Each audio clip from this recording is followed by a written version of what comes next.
itu adalah kebodohan ya, bukan gadget maupun yang lainnya.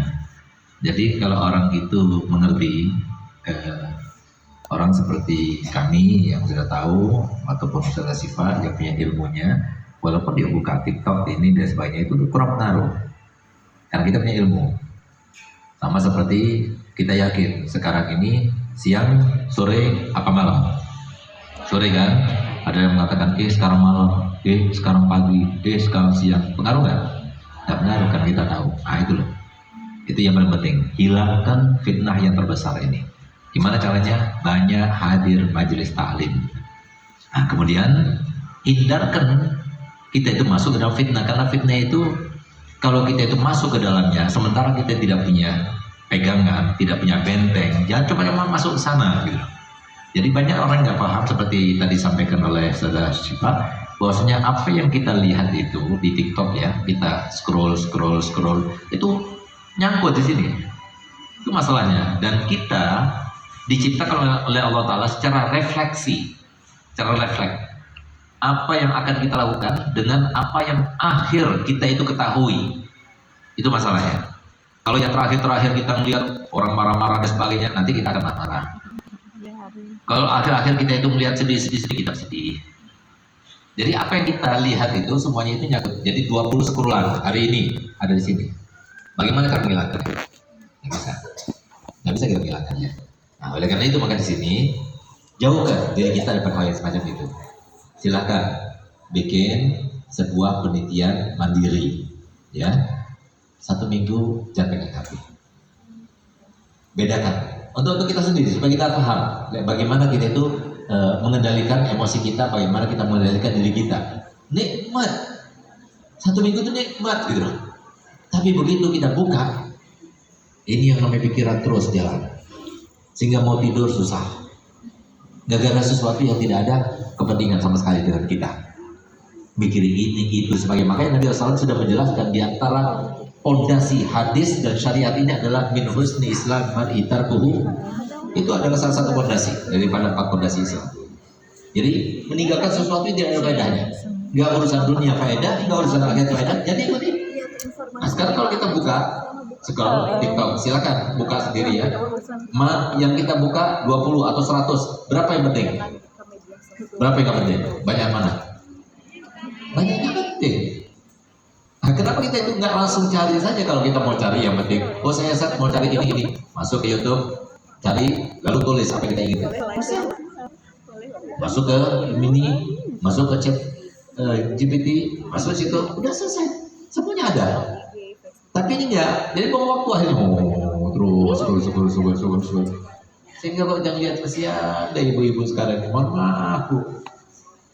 Jadi banyak di antara kita yang sudah melupakan apa yang menjadi sebuah fakta daripada anak-anak kita.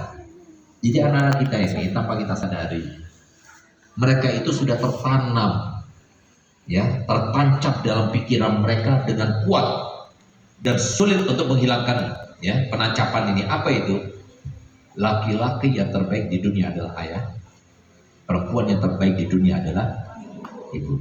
Sehingga karena konsep itulah, karena pengetahuan itulah yang sudah mengakar dalam hati itu, sehingga apapun yang dilakukan oleh ibu dianggap benar. Sehingga anak itu kemudian kau melakukan juga seperti yang dilakukan ibu. Nah, ini benar kok. Idolaku perempuan yang paling baik di dunia, dia melakukannya. Ayahku laki-laki yang paling hebat di dunia melakukannya. Kenapa salah? Nggak salah ini. Nah itu loh. Itu banyak ya. Nah, makanya kalau mau berantem masuk kamar dulu kunci. Kalau mau lihat sinetron masuk kamar dulu dikunci. Kalau mau scrollan, jangan depannya anak-anak. Tunggu lihat, nggak ada anak, tutupi bantal gitu, scroll. Supaya nggak ditiru sama anak kita. Itulah maksudnya Nabi SAW, al-mar'u ala dini khalili. Setiap orang itu tergantung kepada adab sopan santun daripada lingkungan yang paling dekat. Siapa yang paling dekat? Siapa khalilnya? Anak-anak kita khalilnya itu adalah ayah dan ibu. Bayangkan kalau semua kita itu semacam itu, bagaimana kita? Nah, oleh karenanya, ayo, itu yang pertama. Yang kedua, camkan hadis ini supaya kita tidak mengurusi orang. Ya, banyak di antara kita itu selalu pengen balas kalau orang itu berbuat jelek. Marah ketika orang itu dilakukan kebaikan tapi tidak membalas kebaikannya. Nah, itu kan menjadi sifat kita. Nah, oleh karenanya untuk yang ini ingat hadis ini. Kata Nabi SAW dalam hadis yang sahih, innal birra la yabla, wa dzamba la yunsa, wa dayyan la yamut, fa'al ma syi'ta fakama tadinu tudak. Kata Nabi, yang namanya kebaikan tidak mungkin sirna. Yang namanya dosa tidak mungkin dilupakan. Siapapun melakukannya pasti catat oleh Allah. Tidak mungkin dilupakan. Yang namanya zat yang maha menuntut balas selalu ada, mawas diri dan selalu waspada. Kapan kita melakukannya, siap untuk memberikan balasan. Lalu kalau kamu sudah tahu 3 hal itu, kata Nabi Muhammad, silahkan lakukan apa saja. Mau lakukan kebaikan silahkan, mau lakukan keburukan silahkan. Tapi ingat ya, setiap yang kamu lakukan dianggap hutang oleh Allah. Kalau kamu lakukan kebaikan, Allah berhutang kebahagiaan, kemudahan, kesejahteraan, kemulusan dan sebagainya. Tapi kalau kita mau melakukan suatu dosa, maka Allah berarti berhutang kepada kita kesengsaraan, kesedihan, kegelisahan, kegalauan dan sebagainya. Nah, jadi artinya apa? Ayo, kalau mau bahagia, yang menentukan bahagia siapa? Kita sendiri, bukan orang lain. Gimana caranya? Jangan berbuat salah pada orang lain. Jangan berbuat dosa. Cukup kita sudah banyak dosa. Apa yang kita rasakan sekarang ini akibatnya dosa. Apa bedanya Ustaz? Orang yang soleh juga dicoba, orang yang nggak soleh juga dicoba. Mana yang karena dosa dan mana yang bukan karena dosa? Ada bedanya. Bedanya apa? Di dalam reaksinya. Kalau seumpama akibat daripada dosa itu, ya, dia itu bertambah dosa lagi. Nah, itu dosa. Misalnya Pak, saya sakit perut, jangan-jangan tetangga ini. Kok sepi ya sekarang ini? Jangan-jangan dia pakai pesugihan. Nah, itu berarti kan sodon dia. Jadi dosa di atasnya dosa lagi gitu. Nah, itu yang kayak gitu berarti apa yang terjadi pada dirinya itu untuk meleburkan dosa. Tapi kalau seumpama untuk mengangkat derajat, tidak seperti itu reaksinya. Jadi responnya itu beda. Responnya itu selalu baik, selalu tenang, selalu bahagia. Ya seperti saya punya abah, saya punya ibu ini. Saya masih teringat terakhir ketika selesai corona, kami sengaja ingin menyenangkan beliau. Pergilah kita 25 mobil untuk pergi ke tempat yang sangat jauh dari Jawa Timur. Untuk pergi ke suatu perhelatan di situ, masih ada kerabat kita di sana. Jadi kita berangkat jauh-jauh dengan 25 mobil semuanya dengan biaya yang besar dan sebagainya untuk menghadiri sebuah perhelatan di sana. Sampai ke sana, semua orang setiap kota yang kita datangi dihormati, dimuliakan oleh semua wali murid dan orang yang kenal kita. Sampai sana malah yang sahibul hajah nggak datang kepada kita, nggak menghormati kita. Akhirnya Pak, saya pada waktu itu sedang dakwah. Abu Habib Zain dan 4 saudara saya ada bersama ibu saya. Video call kita. Kita putuskan, udah pulang, gak usah aja, pulang. Karena kita nggak mau. Kalau kita yang digitukan nggak jadi masalah, tapi ibu kita. Jadi mahkota saya, jadi nyawa saya, itu yang kita rasakan pada saat itu. Udah kita pulang aja, karena dia tidak menghormati kita. Tiba-tiba kita lagi video call begitu, datang saya punya ibu. Lalu dia bilang, udah kita ngawas saja. Gitu. Udah biarkan, nanti Allah yang membalas. Gak usah kita menunggu balasan orang. Yang penting kita datang jauh-jauh karena ingin menghormati, memuliakan orang. Udah biarin aja. Subhanallah, kita semuanya menangis katanya. Itu saya punya ibu. Dicaci maki di ini, udah diam.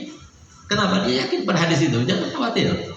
Yang melukai perasaan kita, yang menghina kita, yang meledek kita, sebagainya, lihat aja. Pasti dibalas sama Allah, nggak bakal dibiarkan. Tapi kita sabar aja, sabar, tunggu.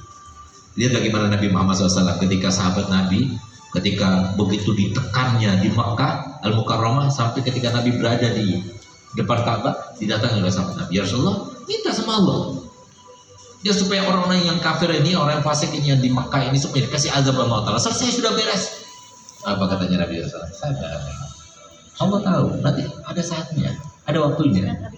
Kau tahu dulu, para Nabi itu, Nabi Zakaria, itu ketika masuk ke dalam pohon, itu digergaji kan? Ya. Kenapa digergaji? Karena iblis mengatakan kepada yang mengejar itu loh, Zakaria masuk pohon itu. Oh nggak mungkin, bagaimana mungkin ada di pohon? Lihat aja, ada bajunya yang nyelip. Ternyata ada baju yang belum masuk ke dalam pohon. Dilihat, oh iya ini bajunya Zakaria. Nah kalau nggak percaya, kamu gergaji aja, digergaji. Ketika digergaji, tatkala gergaji itu merobek bagian daripada badannya, dia berteriak. Apa kata malaikat Jibril? Allah memerintahkan aku untuk mendiamkanmu dan mengatakan jangan kau berteriak sekali lagi. Sekali lagi kau berteriak, Allah akan menghapus namamu daripada para nabi dan rasul. Sampai segitunya gitu loh. Jadi kita harus pasrah sepasrahnya. Yang penting kita gunakan filsafatnya Nabi. Apa filsafatnya Nabi? Yang kedua ini terkait dengan kedua, malam yakun bika alayya ghadabun fala ubali. Yang penting kau ridho ya Allah, aku tidak peduli. Biarkan mereka menghina saya, biarkan saya hancur, dikatakan mereka begini begitu. Yang penting kau ridho. Itu yang paling penting. Itu filsafat. Yang kedua, yang ketiga, ini yang terkait sama orang. Jadi jangan pedulikan orang, pedulikan diri kita sendiri, fokus pada kita sendiri. Yang ketiga, baca Quran. Jadi saya yakin, saya punya ibu itu menjadi wanita hebat dan bisa begitu kuat dia karena Quran. Quran itu mantra yang mandraguna. Jadi kalau kita baca itu rahasianya itu luar biasa. Jadi asalkan ibu baca setiap hari 1 lembar saja, begitu pula anak-anak kita, insya Allah aman daripada fitnah. Walaupun kita tiktokan dan sebagainya, insya Allah masih aman. Tapi bukan berarti baca Quran, tiktokan juga. Saya tidak perintahkan begitu. Cuma maksudnya, insya Allah masih lebih aman. Tapi kalau sudah tidak baca Quran, itu yang sulit.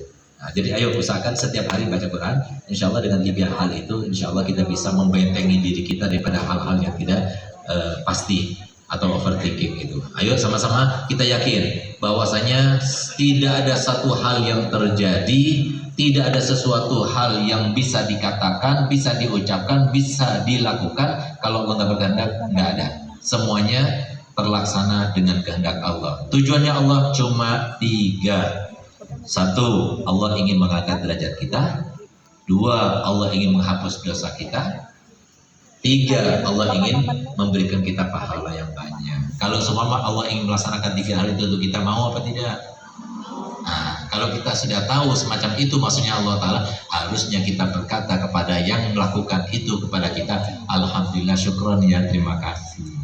Sebagaimana Nabi SAW punya tetangga sejelek-jeleknya tetangga yang beliau punya, namanya As bin Wa'il. Setiap hari mengganggu Nabi dengan duri-duri yang dilemparkan, jebakan yang dibuat, sampai suatu waktu pintunya Nabi itu dilumuri dengan kotoran manusia.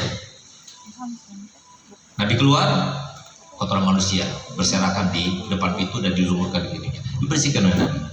Dibersihkan, ditaruh tempat, kemudian dibuangnya. Ketika membuang, sempat Nabi berkata begini, sebaik-baik tetangga yang aku punya.